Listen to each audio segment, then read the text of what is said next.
Hello, everyone. So we're going to cover how to practice orientation. Uh, Orientation is the first of the two fundamentals of organic intelligence. The two fundamentals are orientation and pleasure. And this presentation will cover how to practice the first one, which is the more boring one. So let's be bored together. I'm Dr. Bako, PhD. So uh, I've moved to the next slide here. The title is How to Practice Orientation When It's Easy. I've divided the presentation into two parts, how to do orientation when it's easy, and the next slide will be tips on orientation when it's hard. Um, so what is orientation? Orientation is connecting to the environment through the five senses: seeing, hearing, touching, smelling, and tasting. When orientation is easy, then you just do it. Let it flow. No guidance is needed. That said, I'll do some talking anyway. So for seeing, let the eyes go where they want to go. For hearing, let the ears hear what sounds are available, if any. For touching, you can feel whatever is available, the chair, the desk, the bed, or if, say, you're in the shower, you can feel the water on you. For smelling, smell what's available, if anything. Maybe there's grass, a grass smell, coffee, food. For tasting, if you're eating or drinking something, let the attention go to tasting what you're eating or drinking. You may find it easier to orient through certain senses more than others. For example, maybe you find it easy to orient through touching things, and it's harder for you, say, to orient through sight, which is true for some people. So looking at what's around causes discomfort. I recommend then orienting in ways that are easier for you, at least at first, and exploring the harder ways when you feel like you want to try. So if you find it easy to orient through touch, not through sight, then orient through touch for now. I will stick mostly with examples of seeing, followed by hearing, because these tend to be the easiest for most people in most contexts. There are always sights, and there are almost always sounds, or at least very often. There is always touch available, but many people get uncomfortable with the subject of touch, so I won't use those examples as much. You can do formal orientation practice where you set aside time to orient, for example, 1 minute 3 times a day.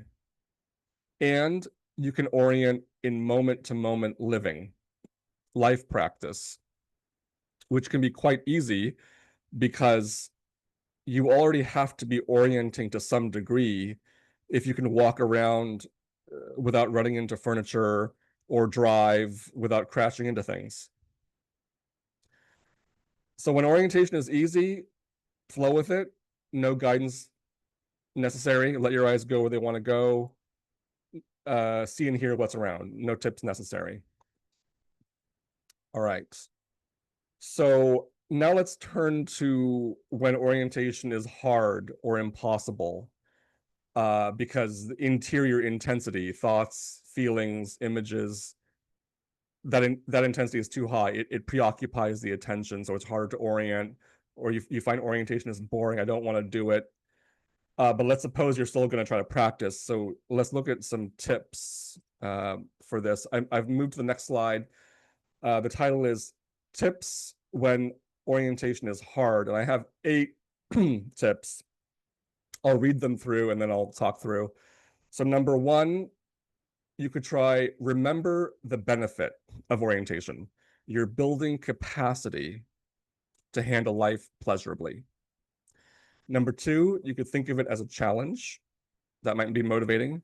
Number three, you can change the environment so orientation is easier and more likely. Number four, do something else or just wait until orientation is possible. Number five, notice any orientation that's already happening and lean into it. Number six, add more detailed instructions to your orientation practice. Number seven, name and describe what you're orienting to, which actually counts as a detailed instruction, but I isolate it because it can be particularly helpful. And number eight, the last tip, run through SWAVN. It's an acronym I devised, and I have a video on it, so I'll refer you to that. It stands for 6 features of orientation: significant, unfocused, automatic, vacation from intensity, effortless, and neutral. And you can run through those to check and to maybe prime or motivate orientation. So let me go through these one by one. So the first, remember the benefit. You're building capacity to handle life pleasurably. All right. Why should you orient? More orientation means more pleasure and more capacity to handle life. And we can integrate those two. More orientation means more capacity to handle life pleasurably. If you're oriented, connected to the environment through the senses, that means interior intensity is not so intense that it hostages your attention.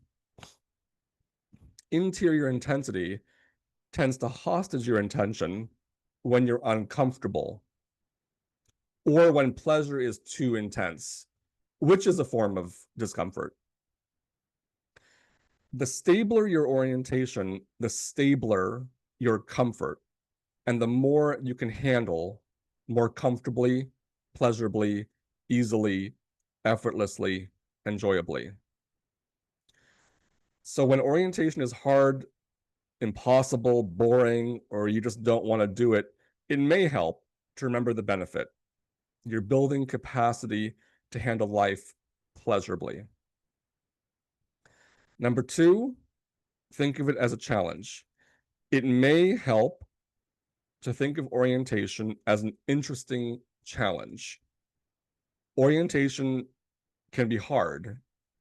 A lot of people can't do it and can't sustain it. It's too boring. Doing nothing is too boring, or there's too much preoccupation with the interior that it's very hard. Maybe the hardness can motivate you to practice doing what's challenging and what many people can't do.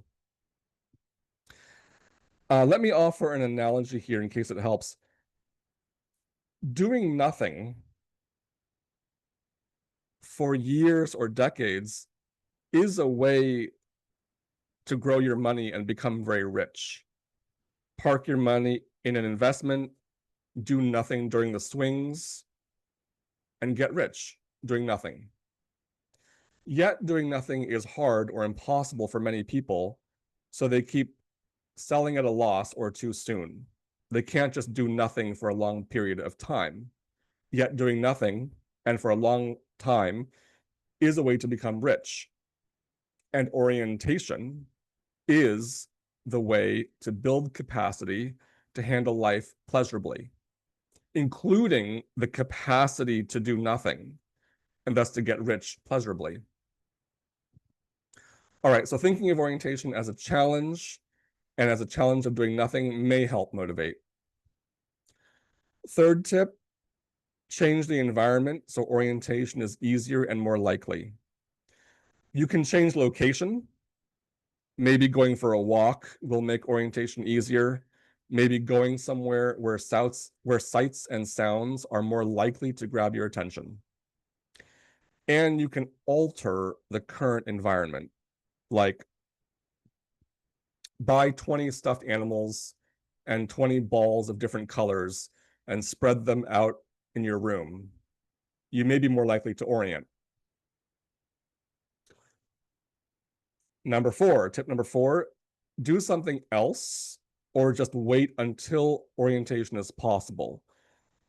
So you could do something else until you're able to orient, eat something, watch something, listen to music, exercise, walk, lie in bed or on a couch until interior intensity has settled enough where you can practice orientation.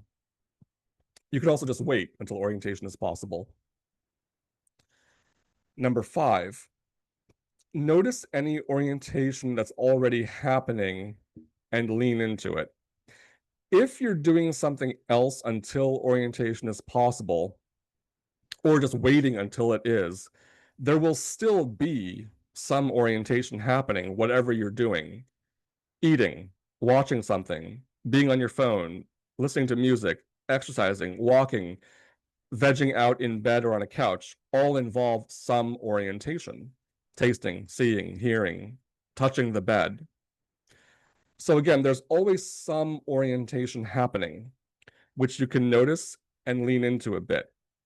And as interior intensity settles, you can practice increasing the level of orientation, how connected you are to the environment.